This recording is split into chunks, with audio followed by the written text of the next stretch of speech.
नमस्कार विद्यार्थी मित्रांनो, मी प्राध्यापिका श्रीमती थोरबोले RT, श्री स्वामी विवेकानंद शिक्षण संस्थेचे अध्यापक junior college of education Tasgaon. आज आपण DLED द्वितीय वर्षातील S1 म्हणजे जो पहिला पेपर आहे तो म्हणजे भारतीय समाज आणि शिक्षण यातील घटक क्रमांक 1 अभ्यासणार आहोत. घटकाचे नाव आहे शिक्षण भारतीय संस्कृतीतून जागतिकीकरणाकडे. म्हणजेच या घटकामध्ये आपण शिक्षणाची वाटचाल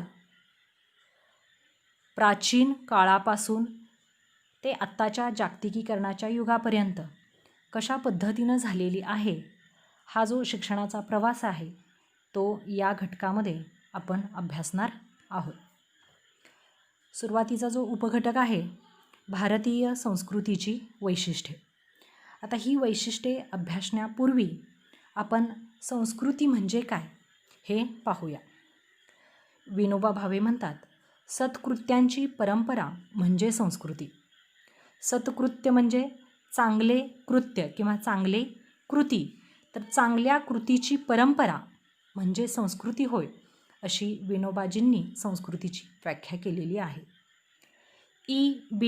टेलर म्हणतात, ज्ञान, कला, नीतिनियम, कायदे, रूढी, परंपरा, प्रथा या सर्वांना मिळून संस्कृती म्हणतात.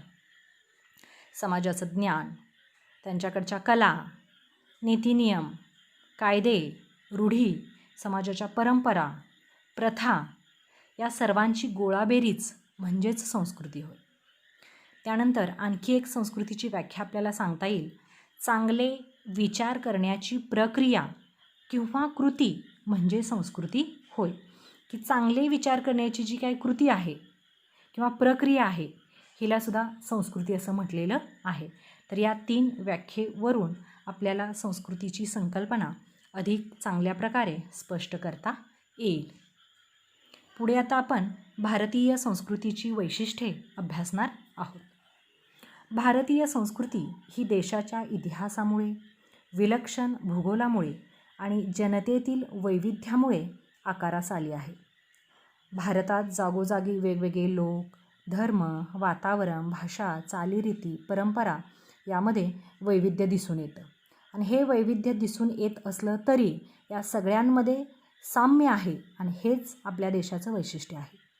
देशातील विविध उपसंस्कृती आणि हजारो वर्षाच्या परंपरा यांचे एकत्रित मिश्रण म्हणजे भारतीय संस्कृती होय. आणि जेव्हा जगभरातले जे पर्यटक आहेत आपल्या भारताला भेट देतात त्यावेळी इथला पुरातन व आधुनिक संस्कृतीचा मिलाफ त्यांना आकर्षित करतो. आता जी भारतीय संस्कृतीची विविध वैशिष्ट्ये सांगितलेली आहेत त्यामध्ये पहिलं वैशिष्ट्य आहे प्राचीनता.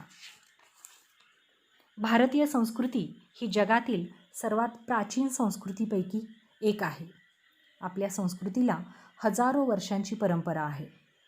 रोम, इजिप्त, ग्रीक यांच्याबरोबरच आपली संस्कृती सुद्धा जगामध्ये एक सर्वोत्कृष्ट संस्कृती म्हणून गणली जाते.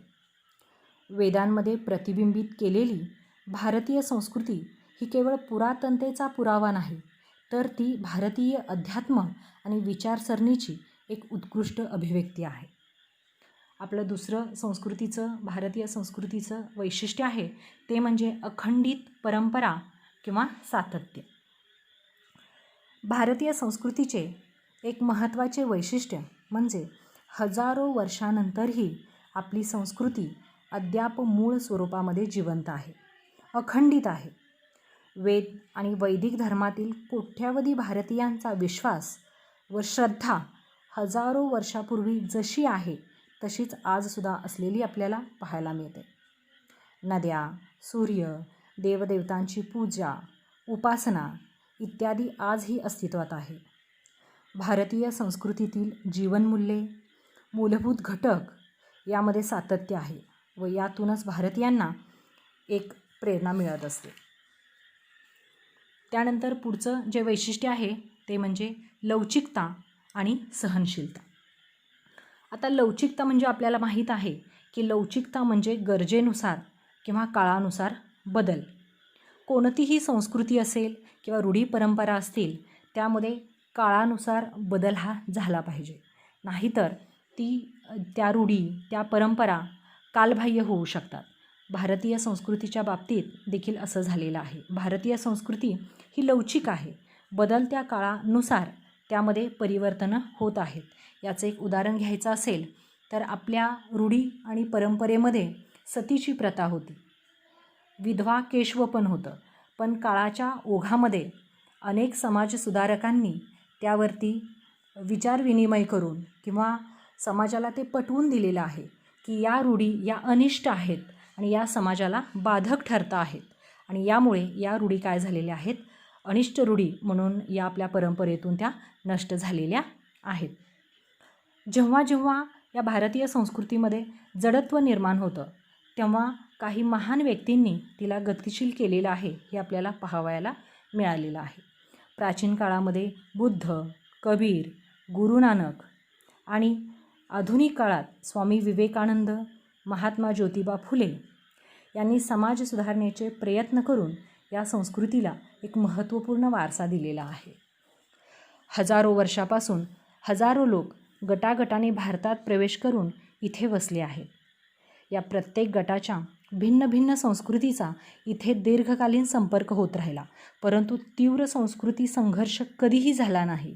यावरून एक गोष्ट लक्षात येते की लवचिकता आणि सहनशीलता हा भारतीय संस्कृतीचा आत्मा आहे. पुढचं जे चौथं वैशिष्ट्य आहे ते आहे ग्रहण क्षमता. भारतीय संस्कृतीतील सहिष्णुतेमुळे ग्रहण क्षमता प्रवृत्ती विकसित झालेली आहे. खरं तर आपल्या संस्कृतीला लोकशाही आणि स्थिरतेचा आधार असल्यानं स्वाभाविकच ग्रहण क्षमतेकडे कल वाढतो. आपली संस्कृती इतर संस्कृतीकडून काही चांगल्या गोष्टी स्वीकारण्यात कधीही मागेपुढे पाहत नाही. सद्यस्थितीत आपल्याला सांगता येईल की पाश्चात्य संस्कृतीकडून बऱ्याच गोष्टी आपण स्वीकारलेल्या आहेत आणि यातूनच संस्कृती संक्रमण झाल्याचे आपणास दिसते. पुढचं जे वैशिष्ट्य आहे ते म्हणजे अध्यात्म आणि भौतिकतेचा समन्वय. अध्यात्म हा भारतीय संस्कृतीचा आत्मा आहे. धर्म, अर्थ, काम आणि मोक्ष या 4 पुरुषार्थांना भारतीय संस्कृतीत विशेष असं स्थान आहे. आपल्या संस्कृतीमध्ये धर्म हा जीवनातील भौतिक आणि पर्यावरणीय अशा दोन्ही बाबींशी संबंधित आहे.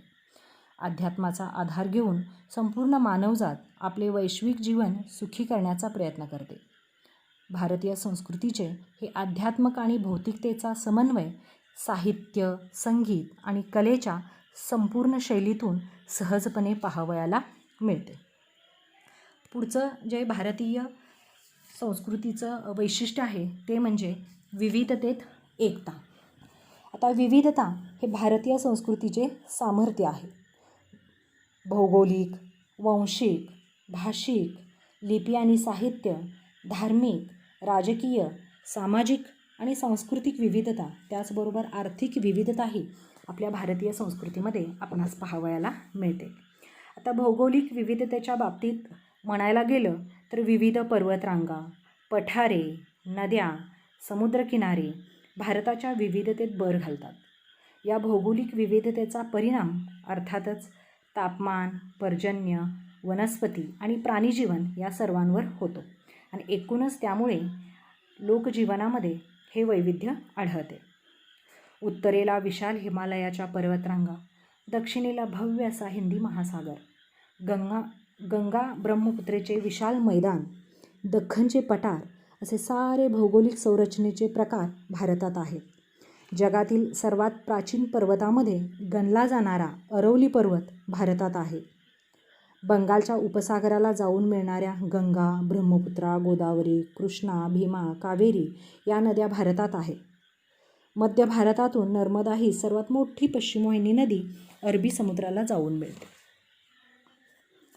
भाषांच्या दृष्टीने समृद्ध असणाऱ्या आपल्या भारतात लिपी आणि साहित्यातही विविधता आढळते. ब्राह्मी, खरोशी, देवनागरी, पर्शियन, रोमन इत्यादी लिपी इथे प्राचीन काळापासून अस्तित्वात आहेत. विविध भाषातील साहित्यही आपल्या संस्कृतीत मोलाची भर घालत आहे.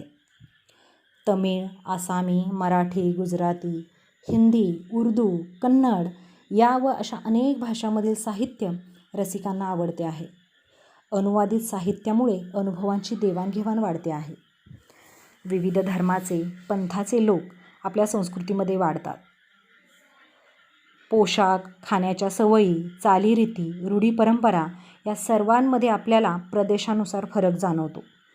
लोकगीते, नृत्य, शिल्प, चित्रकला या बाबीही प्रदेशानुसार बदलतात आणि एवढ्या बाबतीत विविधता असून देखील या सर्व विविधतेतील एकता हा मात्र भारतीय संस्कृतीचा आत्मा आहे.